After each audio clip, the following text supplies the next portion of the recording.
Some days are like that. I'm half convinced technology has become sentient, and it's just kind of a drug. It doesn't want to take over the world, it just wants to make us all angry. Right? Like, okay, one, technology is not my finest point. Let's just be real.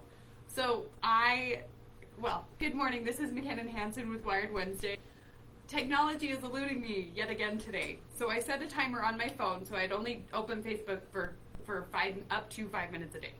Because I just needed to set that boundary and whatever with Facebook. Well, now I can't find where to change that setting again. Are you a Facebook addict, is what we're saying? No. Are you one of those people that they're testifying against in Washington right now? No, I just was realizing how much of my time was being drained by it. So I was like, well, this is, a healthy boundary, 5 minutes. Well, now I can't find the setting to change the setting to make it so I can live stream the show. And so now I'm using my laptop to live stream on the Wired Wednesday Facebook page.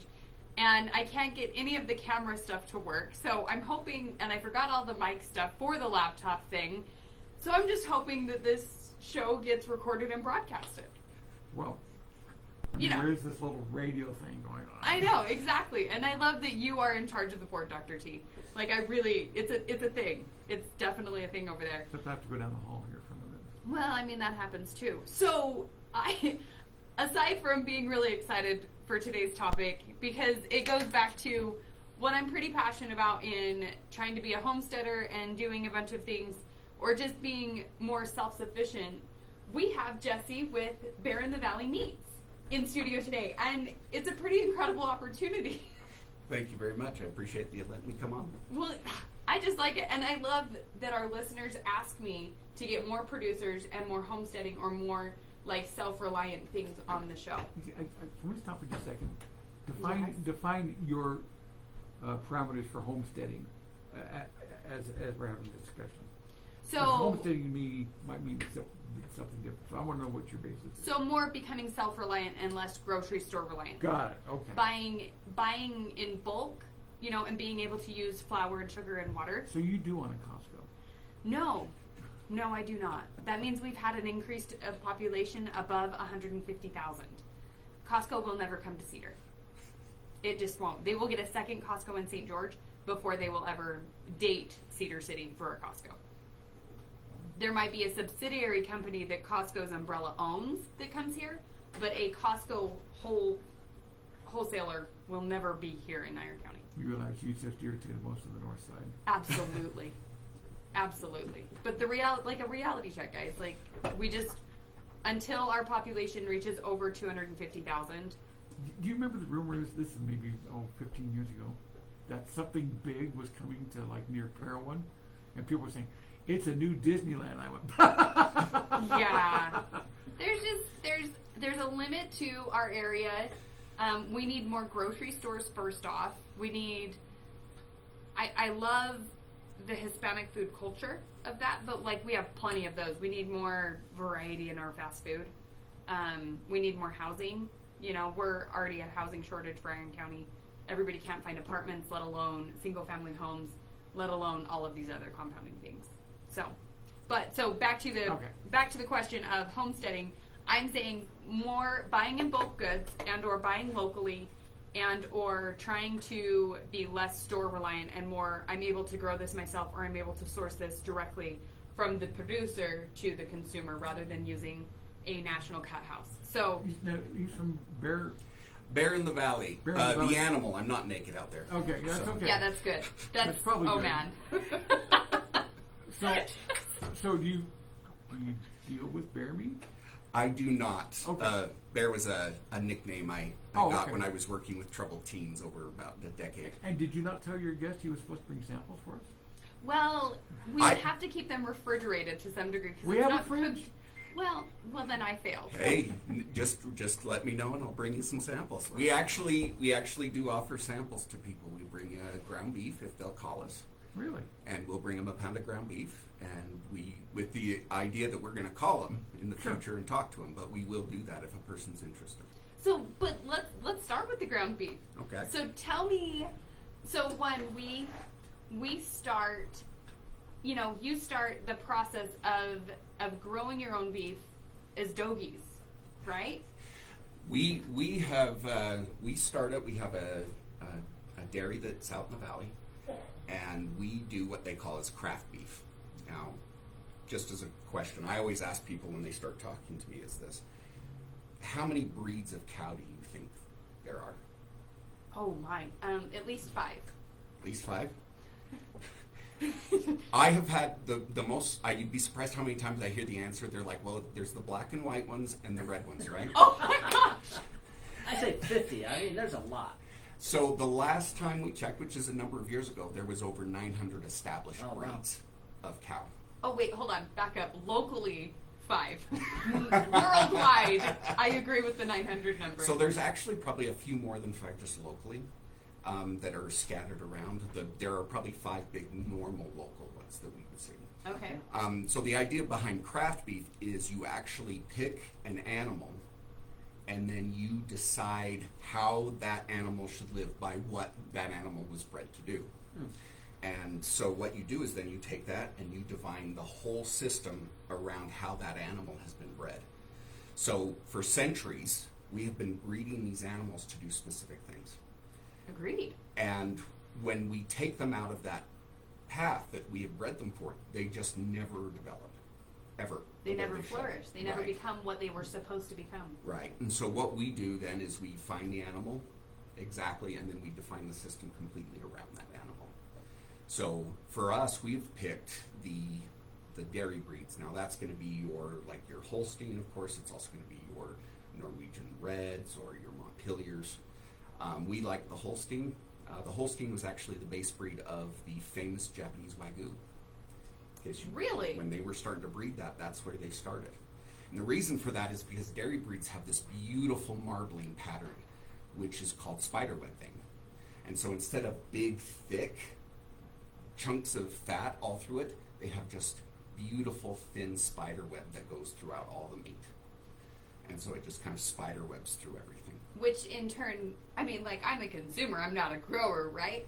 So I'm going to say that makes the flavor more consistent. It does. It has a consistency. It also adds. It also gives you a very tender bite. Ooh. So when you're eating, it's a much more tender product because that's what those fat beans will help to do. It'll help to make sure that the meat fibers are more tender. Okay, so just pause. We're going to pause because I know everybody's mouth's watering at this point, right? Like, we are a beef area. Oh, yeah. Just so you know. I get to taste this beef because I ordered a full beef from you. So I'm like, okay, my order's coming in and I'm going to experience all of this. It's going to be wonderful. Okay, so let's keep going. Okay, so then what we do is you have to think about how this goes. So if you take a lot of these breeds that over the years have been on the range, they are bred, and it sounds weird to say it this way, but they're kind of bred to be diesel engines. They do very efficient on very low grade fuel. Right. And that's what they do. Dairy beef are bred to be jet engines.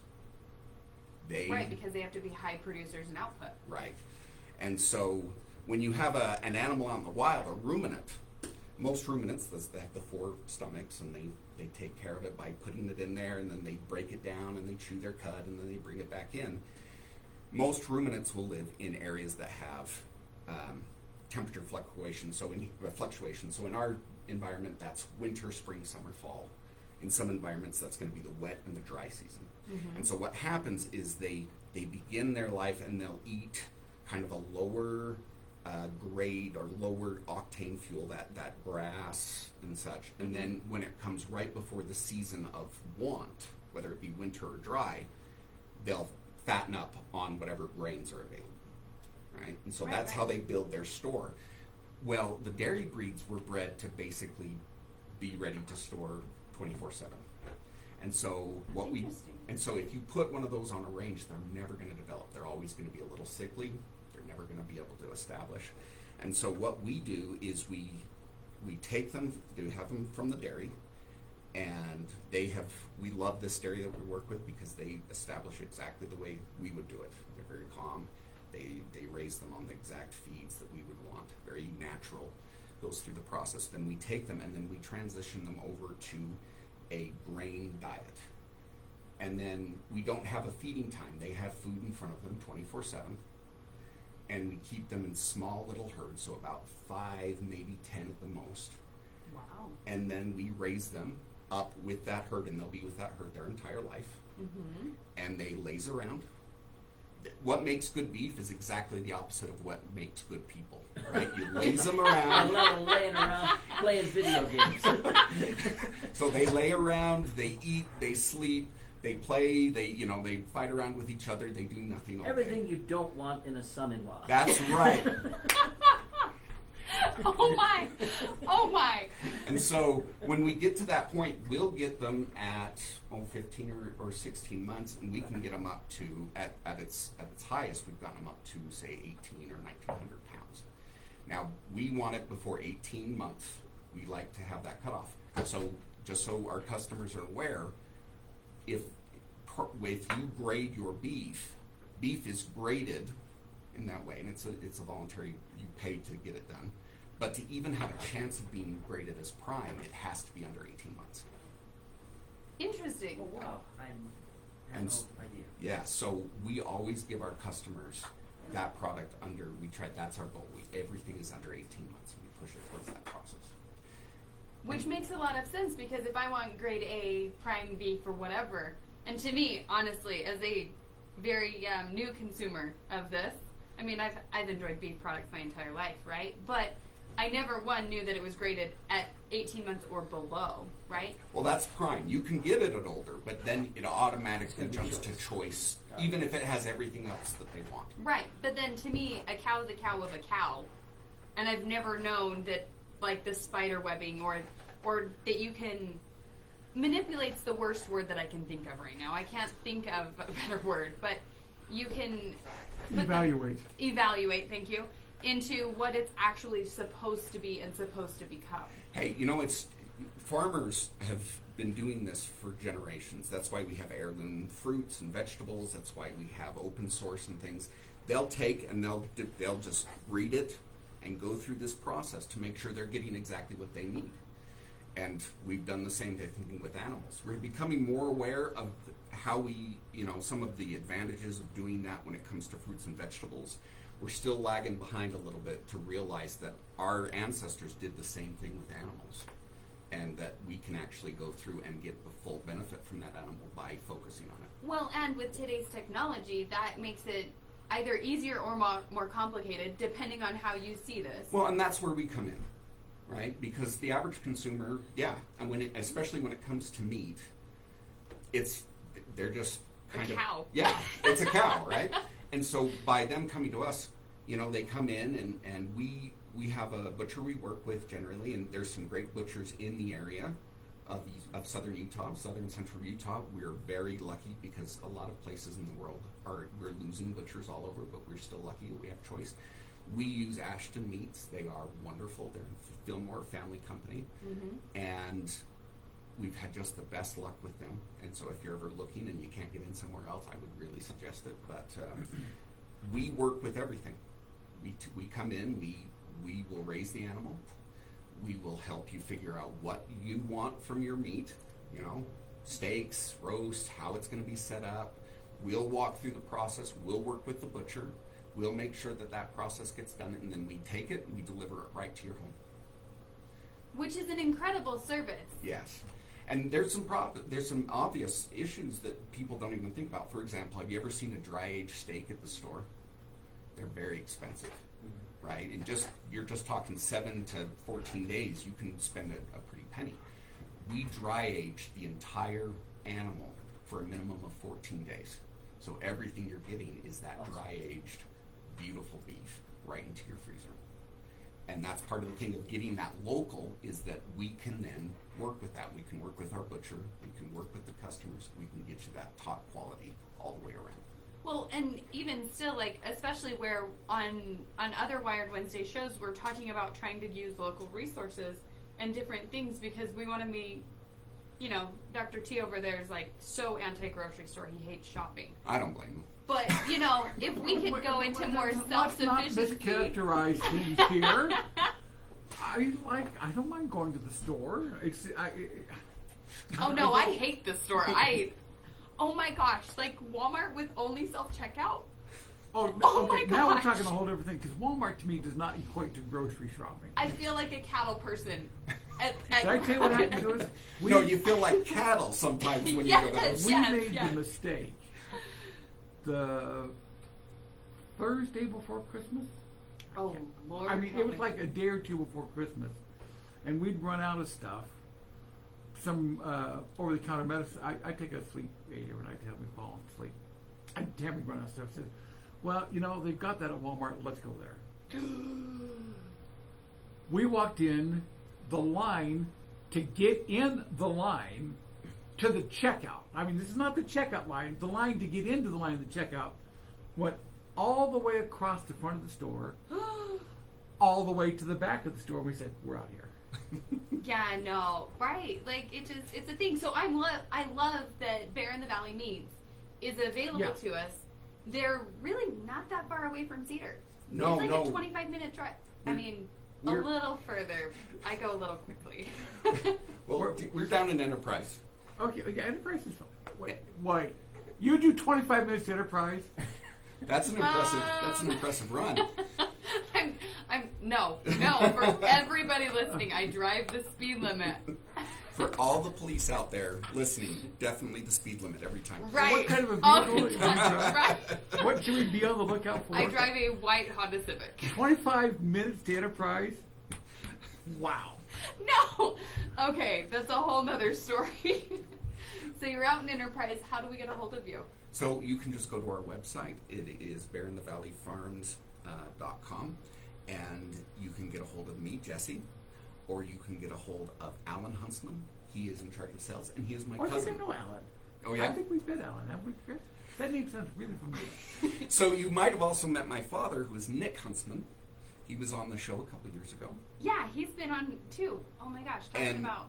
And our family has actually been in that valley for, I am the 5th generation farmer in that valley. I chose to come back and take up that mantle. And Orson Welcome, my great-great-grandfather, was actually the one who pushed for the reservoir in Enterprise. And at the time that they dedicated the reservoir, we had 3 generations of Huntsmans. My grandfather, Leland, was actually 1 month old. So we've Oh, been wow. local for a long time. Well, and it's awesome that you've taken that mantle and progressed forward in providing this to our area, you know, and making sure that we have a real good meat product. Right, we love this area, and we know how many people around here love their good homegrown beef, and so we try to serve that. So if I'm just a general consumer of meat, what am I really truly looking for in the grocery store? So what you want to do is go in and you want to look first for the color. It should be a nice bright red, generally speaking. You don't want to look anything too faded. Your fat should be fairly uniform color, either very pale yellow or a very nice white. That will depend somewhat on what kind of feed they used. If it's a muddy color, you're probably going to taste a little bit off. And then make sure that it smells nice. It should have that nice little meat smell, and it should never have an off. Like, this just tastes funny. Yeah. So that's one of the things you should look for if you're going around looking for something like that. So, and if I called you today or I went on the website today and ordered a beef, how many months out are we? So we do have a few available in the next couple months, but we always encourage people, like if you're looking at your freezer, because we sell halves and wholes, and the advantage of that is that you don't have to pay any sales tax because we do it on what they call custom exempt. So hey, Right. that's still nice. And you're basically buying it wholesale. Which is incredible. Right. And so to do that, it does take a while to raise that animal. So if you're looking a few months out, we encourage you to always look, and then we can get you on the list and make sure that we're raising an animal for you. And just so you guys, like, from my personal experience, right? We've known the Huntsman family for a long time, but I ordered my beef in, I think, August, and so it's been that long. But I also know that I'm getting a fully raised fully grade A prime beef delivered to my door. Well, we don't pay for the thing, but we give you the quality that you would expect from that prime grade A. Agreed. And it's, it's just another great resource for us to have in the area, especially because as our political climate is changing and becoming ever more interesting, knowing that we have local That's resources. one way to put it. I'm trying to be as politically correct as possible. Interesting. Come on, Dr. T. I'm live on the air. Like, I can't be much more interesting than this. So, it's nice to know that we have more and more resources available. I think the only thing that Iron County does not grow is sugar. And we probably have the We do. capability. We don't do citrus tree, do we? Well, no, but like actual beef and potatoes Oh, type yeah. things. The only thing that we're truly lacking, I think, is a sweetener. We would have, I think, the ability to grow our own wheat and different things of that nature. I know that the Burro Valley has grown potatoes notoriously through the 90s, and then they kind of got out of it. But we're a really great community for being able to be self-sufficient. We really are, and more people are aware. They're watching, and they want to have those basic necessities, especially someplace where they can get it close, where they can have it on hand, and there's something comforting about being able to go into your home and say, hey, I have what my family needs right now, whether it be a big political chaos or whether it be, hey, we had a personal family emergency Right. on hand, and suddenly to know that all of your basic food needs on that is taken care of throughout a year. Jesse, it has been incredible to have you on the show today. Thank you so much for driving in and going through this. We really appreciate you. This has been your host, McKenna Hansen with Wired Wednesday. For all your insurance and real estate needs, 435-592-2021. And make sure to go to Bear in the Valley Meat Farms. BearInTheValleyFarms.com. Oh, BearInTheValleyFarms.com to order your half or whole beef for the summer season. I like that. I mean, really, Memorial Day is not that far away, and if you had fresh, spider-veined steaks, I don't see that as a bad thing. Bad thing, you're right. Although, we could do a customer appreciation and just fry a whole. Always good try. Thank you so much. One last time, quick check of what's happening on the highways. Captain Craig, what So are you what- seeing out there this morning? Reed,